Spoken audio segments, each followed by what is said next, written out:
Donc j'ai le grand plaisir d'accueillir le professeur Lucius Keller, que tout proustien qui se respecte connaît de longue date. Il est professeur émérite de littérature comparée et de littérature moderne à l'Université de Zurich, et il a publié de très nombreux travaux sur l'œuvre de Proust, Proust sur les Alpes, Marcel Proust, La fabrique de Combray, Proust et l'alphabet, Proust 1913. Il a contribué au dictionnaire Marcel Proust, Honoré Champion, qui a donné lieu ensuite à un ouvrage en allemand, Marcel Proust Encyclopédie, j'espère ne pas prononcer trop mal. Et surtout, il a dirigé l'édition complète des œuvres de Proust en allemand chez Suhrkamp, 14 volumes. Donc, c'est dire que Lucius Keller représente les études proustiennes dans toute la zone germanophone, et notamment la Proust-Gesellschaft, qui est très active, doit beaucoup à son expertise. Donc, il nous présente aujourd'hui une communication intitulée « Dans l'incertitude sur la forme de l'art », Proust, critique d'art. Merci. Je remercie le Collège de France et Antoine Compagnon de l'accueil généreux. Je remercie Françoise Le Riche de la présentation aimable. En vous parlant de Proust critique, mesdames et messieurs, je cours un double risque de répétition. Je risque de me répéter moi-même en reprenant des choses traitées dans d'autres contextes, dans des études antérieures, et je risque de vous ennuyer en vous parlant de choses dont peut-être il a été question dans le cours et les séminaires qui précèdent ce colloque, et certainement dans les contributions qui précèdent la mienne aujourd'hui. Quoi qu'il en soit, j'affronte le risque. Si en juillet 1908, Proust note dans le carnet intitulé par Philippe Kolb « Le carnet de 1908 », son incertitude sur la forme d'art et se demande s'il faut faire un roman ou une étude philosophique. S'il se pose dans la même note la question « Suis-je un romancier ?», et si quelques mois plus tard il demande à Georges Deloris et à Anna de Noailles un conseil sur la forme qu'il doit donner à ce qu'il a l'intention de faire sur Sainte-Beuve, article de forme classique ou récit d'une matinée, à ses débuts, la question de la forme ou du genre ne se posait pas. Dans les petites revues des lycéens, et plus tard dans le mensuel et dans le banquet, tous ceux qui y participaient faisaient un peu tout. Et c'est ainsi que la première contribution de Proust au mensuel, après de toutes petites notes sur la vie mondaine et sur la mode dans le numéro de novembre 90, ce fut au numéro suivant de décembre le compte rendu de l'exposition internationale de peinture à la galerie Georges Petit, un texte donc de critique d'art. Il est signé par de Brabant. Proust commence par un jeu onomastique dont l'enjeu est le nom du galeriste, Georges Petit. Petite salle, petit tableau et j'allais dire petit art. Plus tard, l'enjeu de l'adjectif petit antéposé prendra une dimension bien différente. Petite Madeleine, petite phrase, petit pan de mur jaune, etc.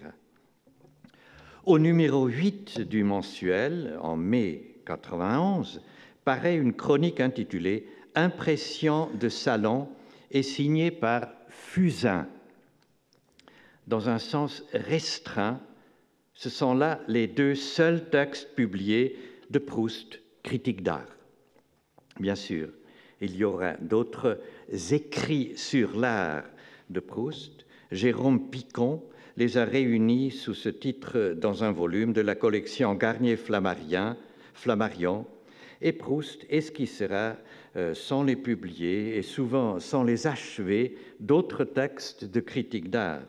L'article sur Chardin et Rembrandt, les textes sur Rembrandt, Watteau, Moreau et Monet, tous inachevés, mais qui auraient pu aboutir à des essais.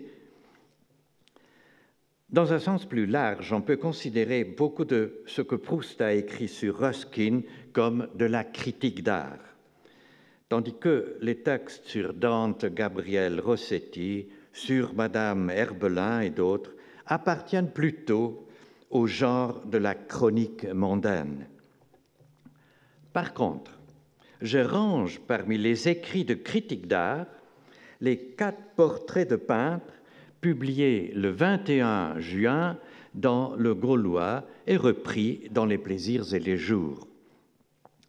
Si de ces pastiches littéraires, Proust dira dans une lettre du 17 mars 1908 à Robert Dreyfus que c'est de la critique littéraire en action, on pourrait dire que les poèmes sur Van Dyck, Cuyp, Potter et Watteau relèvent d'une critique d'art en action. S'il en est ainsi, j'ajoute à ces 4 poèmes un morceau en prose que Robert Proust a publié en 1930 dans son édition des Lettres à Robert de Montesquieu. Il y figure au numéro 42 et fait suite à la lettre 41, numéro 41, datée de dimanche 11h. Dimanche 11h, et dont voici le début. Cher monsieur, si vous daignez lire l'étude ci-jointe, vous comprendrez pourquoi ce soir je vous suis particulièrement reconnaissant. Le mot est souligné, entre parenthèses, étude déjà ancienne et que je ne vous aurais pas envoyée, mais actuelle, hélas, et de par vous. Le morceau publié sous le numéro 42 porte le titre « En revenant du vernissage sur la psyché du conte ». La psyché avec majuscule, c'est une œuvre d'art, donc c'est un miroir. Robert Proust avait acquis les 2 documents qu'il range parmi les lettres de 1896 à la vente Drouot en avril 1923. Depuis, tous les éditeurs de la correspondance de Proust ont repris soit la lettre de dimanche 11h, soit le morceau qui y est joint. Philippe Kolb a pu préciser les choses. La lettre date du 11 mars 1894. Mais cette date a mis en difficulté Françoise Le Riche, puisqu'elle savait, grâce à l'ouvrage d'Antoine Bertrand intitulé « Les curiosités esthétiques de Robert de Montesquieu », que le vernissage mentionné dans le titre du morceau en question eut lieu le 24 avril 1994, donc après la lettre en question. Elle envisage, Françoise Le Riche envisage, la possibilité que l'étude ci-jointe pourrait être non pas en revenant du vernissage, mais un autre texte. En même temps, elle rejette l'idée qu'il s'agirait de l'article « De la simplicité de Monsieur de Montesquieu », puisque ce texte-ci, Montesquieu le connaissait depuis longtemps. Les difficultés ne disparaissent qu'au moment où on prend au sérieux le terme d'étude.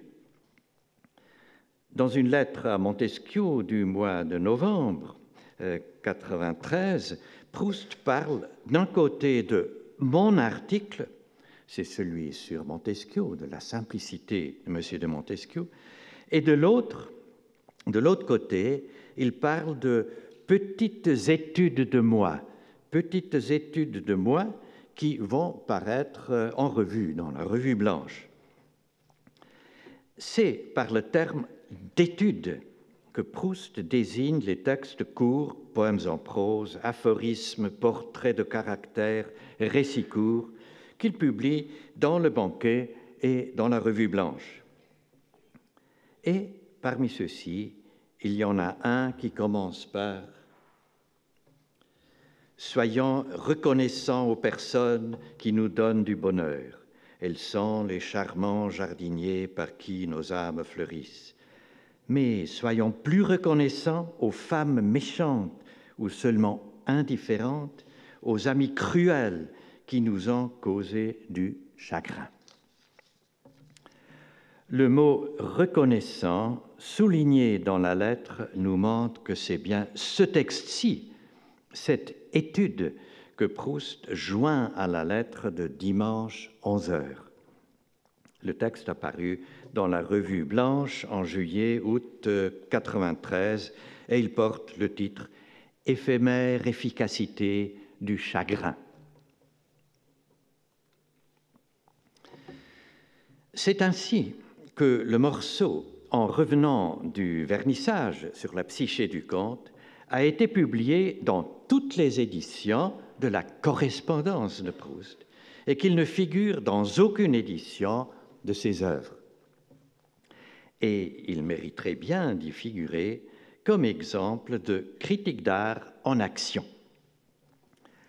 L'objet en question, cette psyché du conte, est une œuvre conçue par Montesquieu, fabriquée par Gallet et exposée au Salon du Champ de Mars en 14, excusez-moi. Montesquieu et Gallet se sont connus lors de l'exposition universelle en 89, où Gallet avait installé un pavillon, la flore paléontologique. Dans la suite, ils ont, inspirés l'un de l'autre, exposé au Salon de la Société nationale des beaux-arts, c'est-à-dire au Salon du Champ de Mars, en 92, une commode aux hortensias. En 93, une pendule de pensée. Et en 14, une psyché aux glycines. Et voilà que Proust s'en inspire de son côté. Il est difficile de dire si Proust pratique tout simplement un certain style, le style symboliste décadentiste, si l'on fait un pastiche ou si l'on fait la caricature. Écoutez ou lisez la fin de ce texte, mais ce qui précède est tout aussi chargé. Mais plus n'en disait le miroir silencieux et éloquent, aveugle et voyant, et qui nous renvoyait notre rêve, enrichi, attristé du sien, dans le cadre achevé de son élégance, hautaine et fléchissante, mélancolique et résignée, distraite et pensive. Madame de Cambremer aurait mis 3 adjectifs, Proust en met 3 fois 2. Le texte est signé Marcel Proust qui met au pied de l'artiste son respect, son admiration sincère et sa fidèle amitié. À ce moment, Proust inonde Montesquieu de cadeaux. En mars, un oiseau bleu, un arbuste rose, probablement un bonsaï, un ange de crèche. En avril, le morceau sur la psyché du conte. En mai, la chronique, une fête littéraire à Versailles. N'entrons pas dans le détail de cette phase assez compliquée des rapports entre Proust et Montesquieu et revenons à la critique d'art. J'enlève donc, en revenant du vernissage à la correspondance de Proust, pour ranger le texte parmi les écrits sur l'art, comme un exemple de critique d'art en action. Une année plus tard, en novembre 1995, Proust propose au directeur de la revue hebdomadaire Pierre Minguet un texte sur Chardin et Rembrandt qu'il qualifie de « petite étude de philosophie de l'art ». Petite étude, c'est ici une formule de modestie, car, à vrai dire, Proust vise plus haut. Après les chroniques et les comptes rendus, après les poèmes et les poèmes en prose, après les récits ou nouvelles, après les genres mineurs qu'il pratiquait auparavant, il vise maintenant les genres majeurs qui sont, du côté critique, l'essai. En ce moment, il lit Emerson avec ivresse, et du côté narratif, le roman. Mais les deux côtés ne sont pas nettement séparés.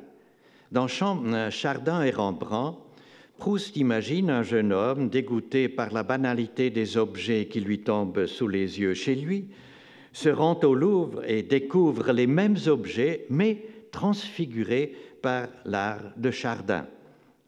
Le récit sert de véhicule à l'essai.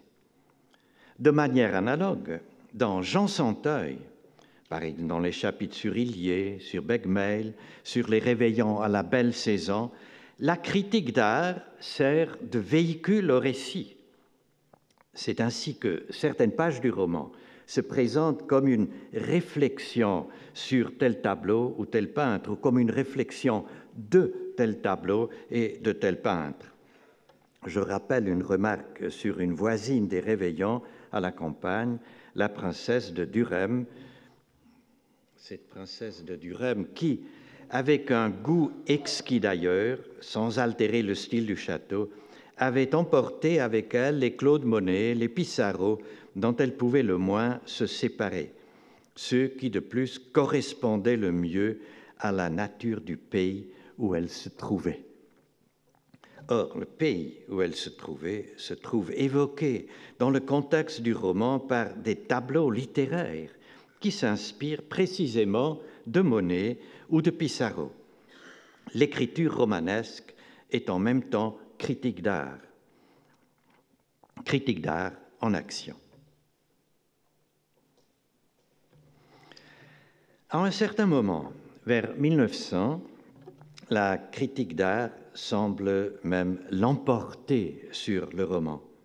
Dans les deux chapitres, Les Monnaies du marquis de Réveillon et Un amateur de peinture, Monet, Sisley, Corot, le récit se trouve réduit à un pur prétexte pour la critique d'art. Sans nommer les deux collectionneurs, dans l'un de ces chapitres, Proust se rappelle une visite chez Charles Ephrussi. Dans l'autre, il évoque le collectionneur rouennais François Depeau. Ce chapitre-ci, Un amateur de peinture, est particulièrement intéressant, non seulement parce qu'il est une espèce d'hommage aux collectionneurs que Proust connaissait, Ephrussi, Charpentier et les Polignac, mais encore parce qu'il propose trois possibilités de critique d'art. C'est pourquoi je me permets aujourd'hui d'y revenir encore une fois. Dans un premier temps, Proust évoque 5 toiles de Monet et les fait parler. Leur prosopopée nous invite à les regarder et nous dit ce que nous voyons. Mais tout ce Monet ne fait que nous répéter « Dieu, qu'il y a de soleil aujourd'hui sur la mer. Voyez comme les ombres sont noires et fraîches. Voyez comme les pierres sont roses. Voyez comme au loin les bateaux papillonnent dans une mer volatilisée, mais ayant aussi le plus petit sa petite ombre noire. » Et puis, entre parenthèses, c'est le titre du tableau. Falaise d'Étretat. Et ainsi de suite pour les 4 Monnaies suivants. C'est la forme poétique de la critique d'art. Dans un deuxième temps, l'amateur, ayant découvert et acheté des ciselés, le critique d'art, qui est le romancier en ce moment, compare 2 styles, 2 manières, ou si vous voulez, 2 univers, celui de Monet et celui de Sisley. C'est la forme réflexive, proprement critique de la critique d'art. Une troisième forme se trouve expérimentée après que l'amateur, cherchant chez un marchand un ciselé, y trouve un Corot. Or, cette fois-ci, c'est le romancier ou le critique qui se charge de la description. La toile est très petite, mais le paysage est très vaste. On y voit des pommiers, des peupliers, un village, je cite, répandu inégalement au-dessus et au-dessous du vallon.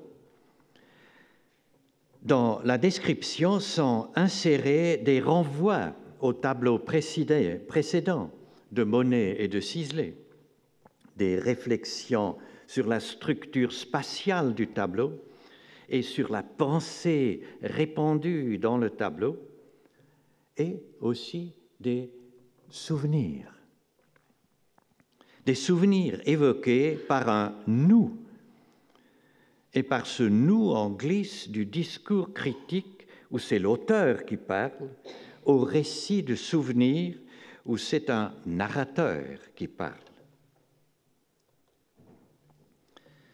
C'est un sentiment, donc maintenant le sentiment qui est répandu dans tout ce tableau, c'est un sentiment que nous avions au temps où nous faisions des promenades dans la campagne, quelquefois par un temps peu éclatant, où le soleil cessait par moments de briller sur la terre et dans le ciel, et ne retenait son éclat que dans la nacre des grands nuages blancs qui étaient immobiles dans le ciel, aussi tranquilles que le hameau que nous apercevions au creux de la vallée et qui, lui, en ce moment étincelait d'un soleil qui semblait pourtant absent du ciel et où nous revenions quelquefois quand la lune pleine était assez élevée dans le ciel bleu et où les pommiers de la route donnaient une ombre bien différente de celle qu'ils donnent au soleil.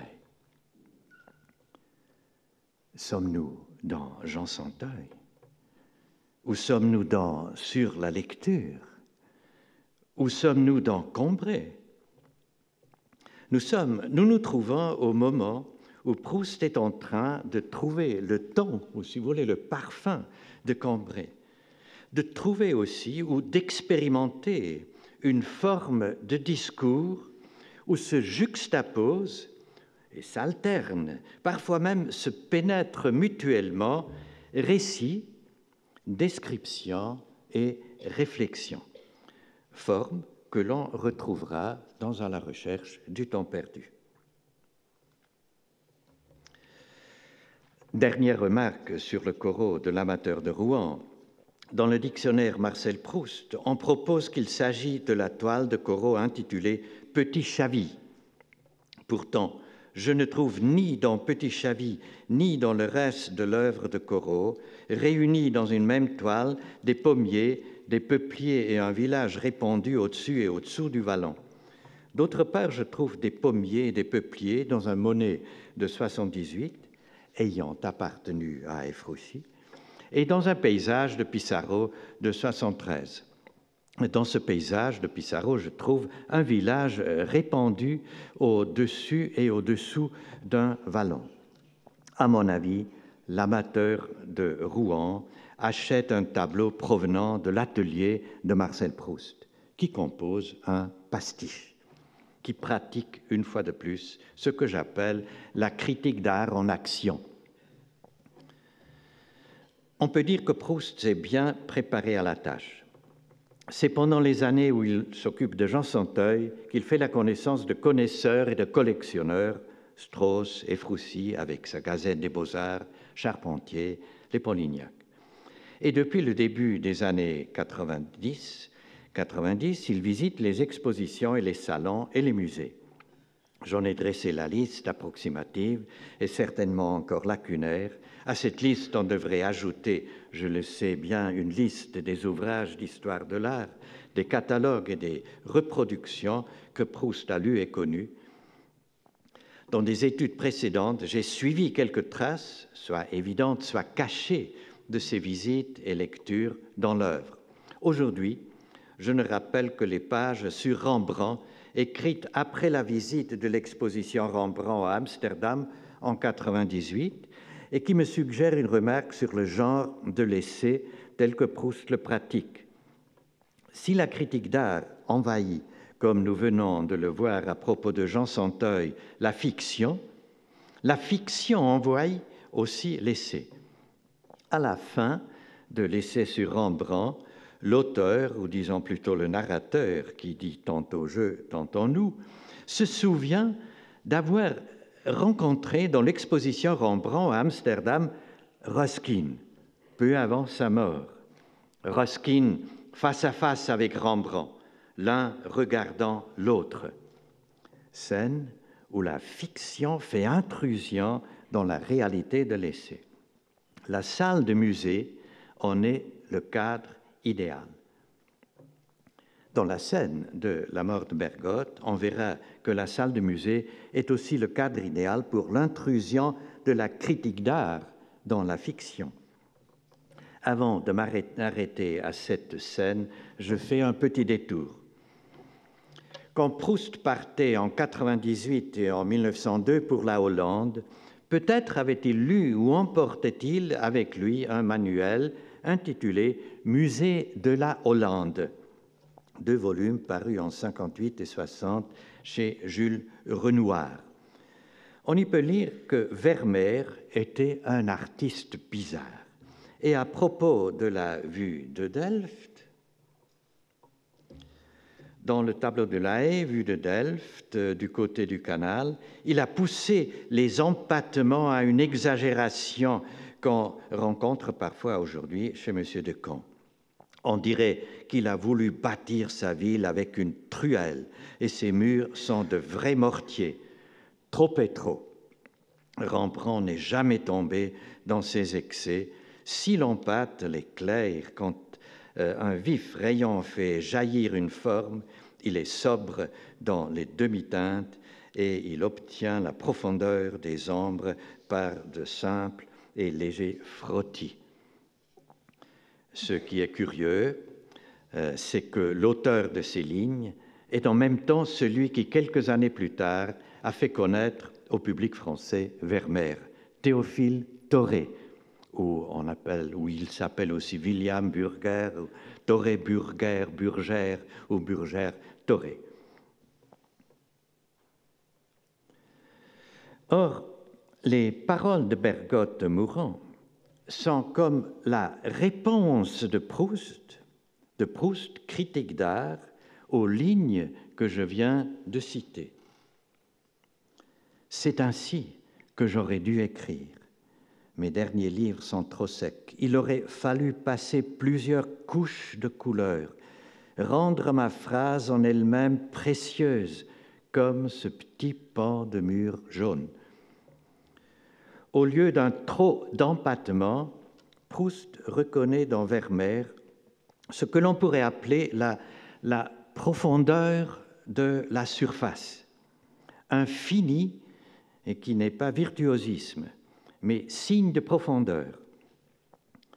Voilà un premier point que Proust, critique d'art, a découvert dans la peinture de Vermeer.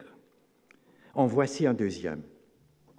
L'extase de Bergotte mourant est provoquée non seulement par la qualité picturale du tableau de Vermeer, mais encore par le fait que cette qualité se manifeste dans un objet modeste, insignifiant en lui-même. Dans une note du carnet de 1908, précédée de l'indication « pour ajouter dans la dernière partie à ma conception de l'art », Proust énumère de tels objets, comme on les trouve chez Vermeer, en les opposant aux grands sujets de l'art, comme les traite un Romain Rolland.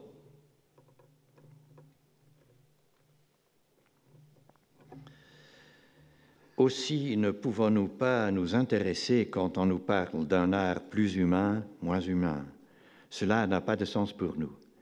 Les boutons dans une chaise de cuir, un point dans une étoffe, Vermeer de Cannes, un corsage, Strauss, valent autant qu'un art humain, Rolland. Je cite le texte d'après l'édition de Philippe Kolb datant de 1976.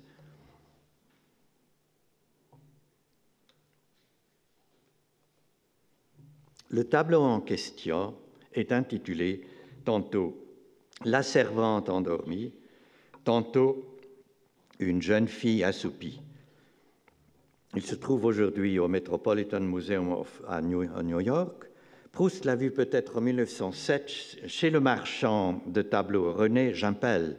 Peut-être connaissait-il aussi le catalogue illustré de la collection Cannes par Wilhelm Bode, qui date de 1900, ou la série d'articles de Marguillet dans la revue Les Arts de 1903, ou alors la réédition du catalogue en 1907.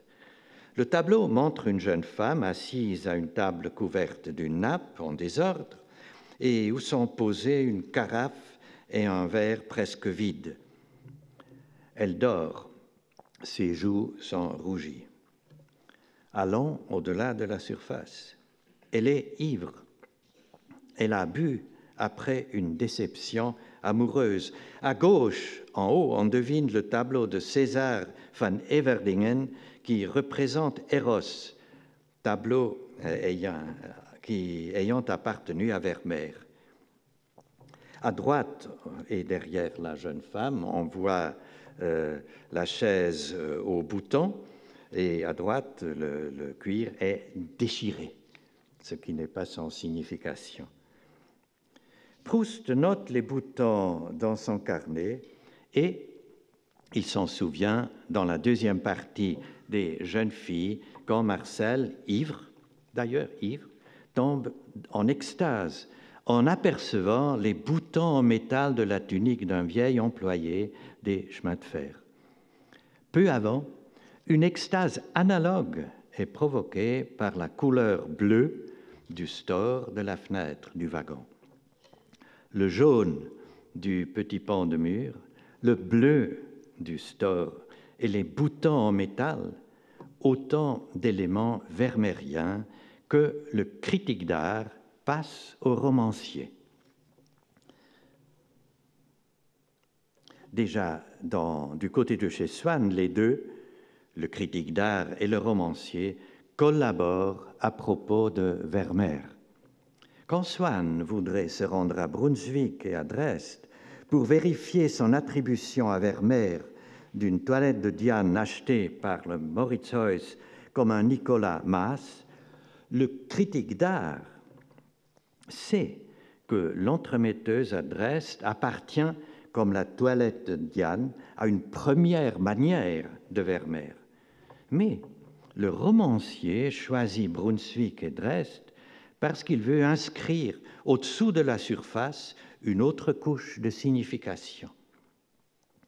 Il sait que dans ces deux villes, Swann aurait vu des tableaux qui auraient réveillé ses soupçons et ses fantasmes de jaloux.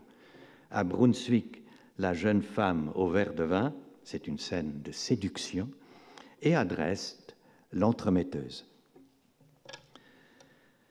Après ce détour par du côté de chez Swann, je rejoins Marcel voyageant vers Balbec. On peut s'étonner du fait que le voyage de Paris au bord de la Manche se fait en train de nuit.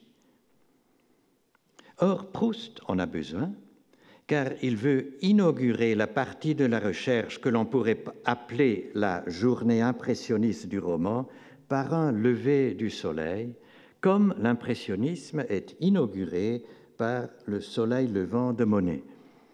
Monet donc est présent au départ à la gare Saint-Lazare, il est présent le lendemain matin au lever du soleil, mais si le peintre impressionniste regarde et peint assis devant son chevalet, le héros de Proust se trouve situé dans un train qui suit un tracé sinueux. Si bien que je passais mon temps à courir d'une fenêtre à l'autre pour rapprocher, pour rentoiler les fragments intermittents et opposites de mon beau matin écarlate et versatile et en avoir une vue totale et un tableau continu. Le critique d'art prête ici au romancier un terme technique provenant de l'atelier du restaurateur.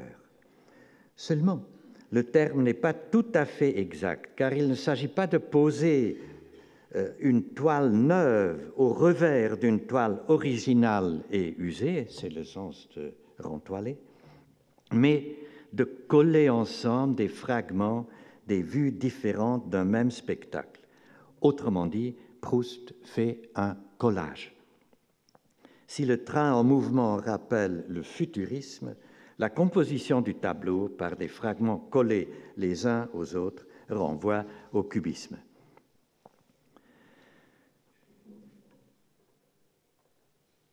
Dans aucune partie de la recherche, sauf peut-être la soirée chez le duc et la duchesse de Guermantes, le savoir du critique d'art n'a autant nourri le roman de Proust que dans la deuxième partie dans l'Ombre des jeunes filles en fleurs. Je ne m'arrête pas à la merveilleuse galerie des Marines, ni aux promenades avec Madame de Villeparisis, ni à l'atelier d'Elstir, pour passer tout de suite à un texte situé tout à la fin du volume où Marcel,